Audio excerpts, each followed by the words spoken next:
Hello दोस्तों, आप सभी का हमारे YouTube channel Sonu Sharma with Hindi class पर बहुत बहुत स्वागत है।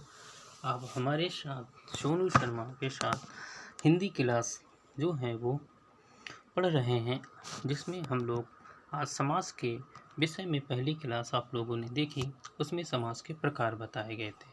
आज हम उसी के हिसाब से समास के प्रकारों में जो है क्लास को आगे बढ़ाते हैं।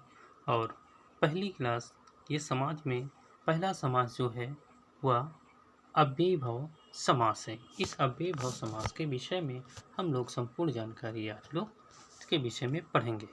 तो अव्ययीभाव समास क्या होता है, इसके पहले हम लोग पदों के आधार पर अव्ययीभाव समास जो होता है वह पूर्व पद प्रधान, अर्थात जिस समास का पूर्व पद प्रधान होगा, पूर्व पद मतलब पहला पद प्रधान होगा, तो उसे हम अव्ययीभाव समास कहते हैं। आइए परिभाषा देखते हैं।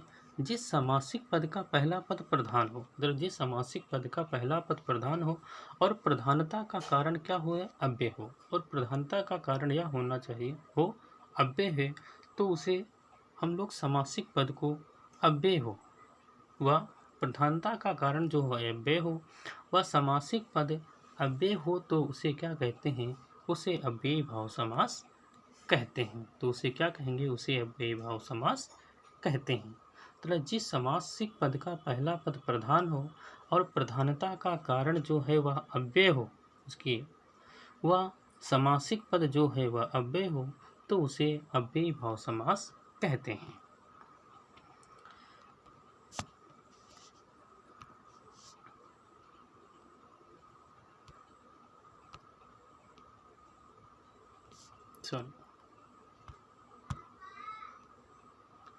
समस्य पद आगे देखते हैं।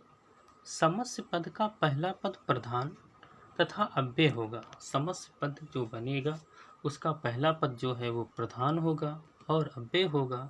दूसरा पद कहीं से भी होगा, दूसरा पद कहीं से भी होगा, संज्ञा से हो सकता है, सर्वनाम तो होगा नहीं, क्रिया से हो सकता है, विशेषण से होगा, दूसरा पद कहीं से भी हो, लेकिन समस्त पद का पहला पद जो होगा वह प्रधान होगा और अव्यय होगा, और दूसरा पद कहीं से भी हो सकता है।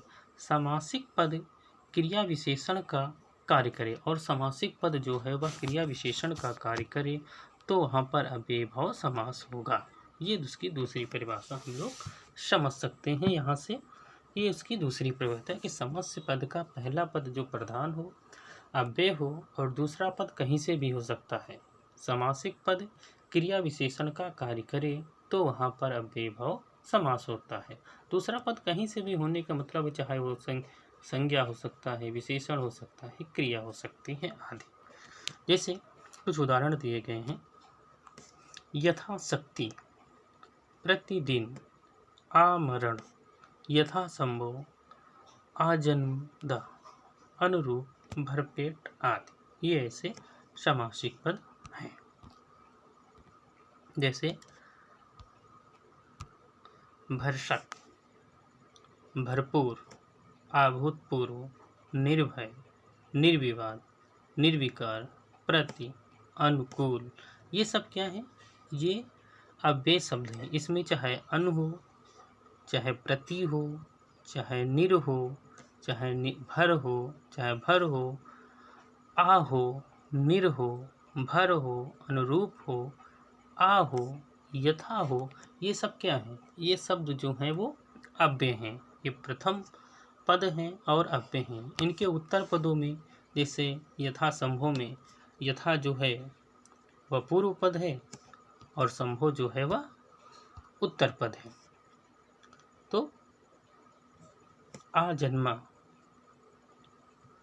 ठीक, अनुरूप, भरपेट, ये सब क्या है, ये अव्ययीभाव समास के उदाहरण हैं। आगे इसके विषय में देखते हैं। आगे बहुत ही महत्वपूर्ण चीजें हैं, तो ध्यान से देखिए। कहा है कि नोट करके आप लोग लिख लीजिएगा, जहां पर अव्यय शब्द दो बार ज्यों का त्यों दोहरा दिया जाए। सवाल आप लोगों से यहीं से पूछे जाते हैं लगभग। जहां पर अव्यय शब्द दो बार ज्यों का त्यों दोहरा दिया जाए, तो वहां भी अव्ययीभाव समास होगा। मतलब जहां पर दो अव्यय शब्द दो बार दोहरा दिया जाए, जैसे है धीरे धीरे। धीरे क्या है? धीरे अव्यय शब्द है। धीरे धीरे तो यहाँ पर अव्ययी भाव समास। तेज तेज तो ऐसे लिखा हो तो यहाँ पर अव्ययी भाव समास। तेज अव्यय शब्द है, ठीक। घर घर तो यहाँ पर कौन सा है? अव्ययी भाव समास है। जहाँ पर अव्यय शब्द दो अव्यय शब्दों को दोहराया जाता है तो वहाँ पर अव्यय शब्द होता है। अगला देखिए नो। संज्ञा का दोहराव ज्यों का त्यों अव्ययी भाव होगा। संज्ञा को भी ज्यों का त्यों दोहरा दिया जाए, जैसे हाथ। हाथ क्या है? संज्ञा है। हाथ हाथ बराबर होता है हाथों हाथ। जैसे शब्द हो हाथों हाथ, हाथों हाथ में कौन सी समास होगा? अव्ययी भाव समास होगा। दिन दिन, दिन क्या है? संज्ञा है। तो दिनों दिन, दिनों दिन में कौन सा समास? अव्ययी भाव समास। लात लात, लातों लात, लातों लात में कौन सा समास? अव्ययी भाव समास होता है। आगे देखते हैं। नोट, फिर से विशेषण का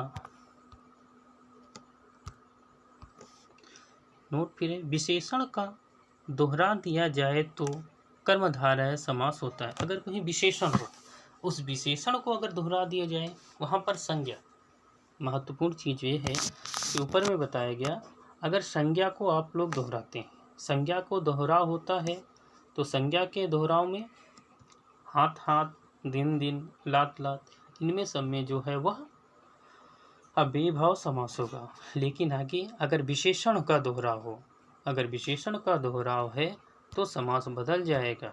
और इसलिए आप लोगों को ये साथ में पढ़ना है कि आप लोग भूलें ना। अगर विशेषण का दोहराव होता है तो वहाँ पर कर्मधारय समास होता है। जैसे विशेषण काला एक विशेषण है, काला काला हो, पीला पीला हो, लाल लाल हो, 10 10 हो, 3 3 हो, 5 5 हो। इस तरह से अगर शब्द आते हैं तो इनमें अव्ययी भाव समास नहीं होगा, क्योंकि विशेषण का दोहराव है। अगर विशेषण का दोहराव है तो वहाँ पर कर्मधारय समास होता है। ठीक है, आप लोगों को बात समझ में आ रही होगी। आगे देखते हैं इसी के नोट के साथ। जहाँ पर एक ही शब्द के दो बार आए पर लिंग दोनों का बदला हो तो वहाँ पर बहुब्रीहि समास होगा।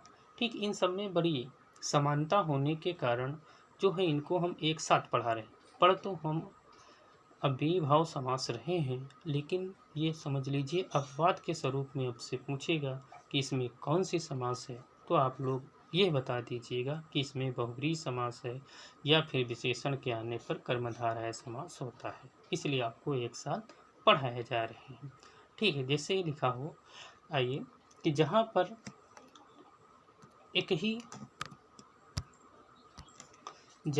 एक ही शब्द दो बार आए पर दोनों लिंगों का बदलाव हो तो वहाँ पर बहुब्रीहि समास होता है। जैसे हाथा हाथी, ये लिंगों का बदलाव है। दाता दाती, लाता लाती, ऐसे शब्द हैं तो वहाँ पर बहुब्रीहि समास होता है। ठीक, आप सब लोगों से ये कि आप सब लोगों ने अव्ययी भाव समास को बहुत अच्छी तरह से पढ़ लिया होगा, समझ में आ गया होगा। अगर समझ में नहीं आता है तो आप कमेंट्स बॉक्स में कमेंट्स कर दीजिएगा, आप सब लोगों को फिर से समझा दिया जाएगा। अगर आपको ये नोट करते रहिए। अगर वीडियो पसंद आई तो लाइक शेयर और सब्सक्राइब करिए।